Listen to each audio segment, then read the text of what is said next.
Now Jacob was living in the land beyond, where his father had made a place where one sister takes a lead lamb in the land of Canaan. These are the generations of Jacob. Joseph, a boy 17 years old, was looking after the flock together with his brothers, the sons of Bilhah and Zilpah, his father's wives. And Joseph gave their father a bad account of them. Now the love which Israel had for Joseph was greater than his love for all his other children, because he got him when he was an old man, and he had a long coat made for him. And because his brothers saw that Joseph was dearer to his father than all the others, they were full of hate for him and would not say a kind word to him. Now Joseph had a dream, and he gave his brothers an account of it, which made their hate greater than ever. And he said to them, "Let me give you the story of my dream. We were in the field getting the grain stems together, and my grain kept upright, and yours came round and went down on the earth before mine." And his brothers said to him, "Are you to be our king? Will you have authority over us?" And because of his dream and his words, their hate for him became greater than ever. Then he had another dream and gave his brothers an account of it, saying, "I have had another dream. The sun and the moon and 11 stars gave honor to me."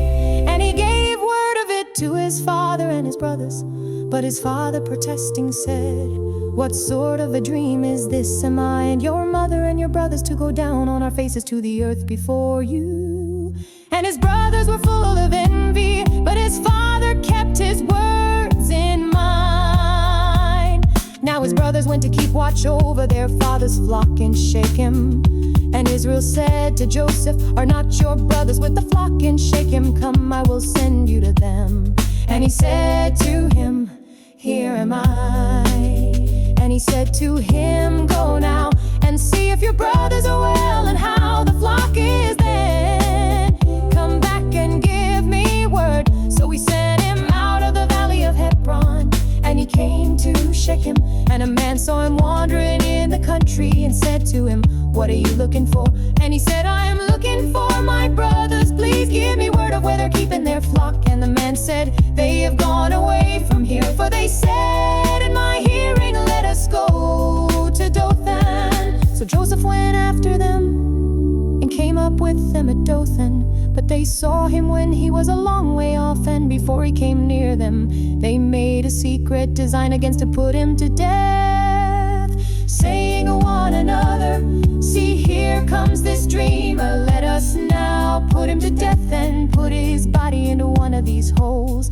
And we will say, 'An evil beast has put him to death.' Then we will see what becomes of his dreams." But Reuben, hearing these words, got him out of their hands, saying, "Let us not take his life. Do not put him to a violent death, but let him be placed in one of the holes." This he said to keep him safe from their hands, with the purpose of taking him back to his father again. So when Joseph came to his brothers, they took off his long coat which he had on, and they took him and put him in the hole. Now the hole had no water in it. Then seating themselves, they took their meal, and looking up they saw a traveling band of Ishmaelites coming from Gilead on their way to Egypt, with spices and perfumes on their camels. And Judah said to his brothers, "What profit is there in putting our brother to death and covering up his blood? Let us give in to these Ishmaelites for a price, and let us not put violent hands on him, for he is our brother, our flesh."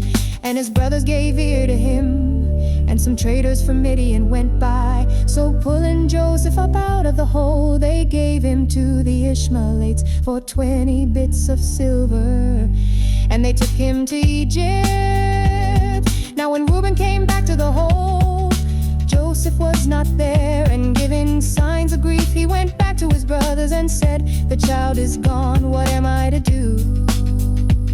Then they took Joseph's coat and put on it some of the blood from a young goat, which they had put to death. And they took the coat to their father and said, "We came across this. Is it your son's coat or not?" And he saw that it was and said, "It is my son's coat.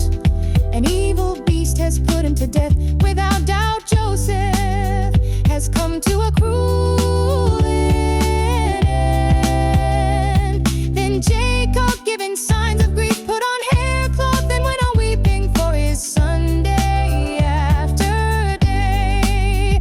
And all his sons and all his daughters came to give him comfort, but he would not be comforted, saying, "With weeping I will go down to the underworld to my son."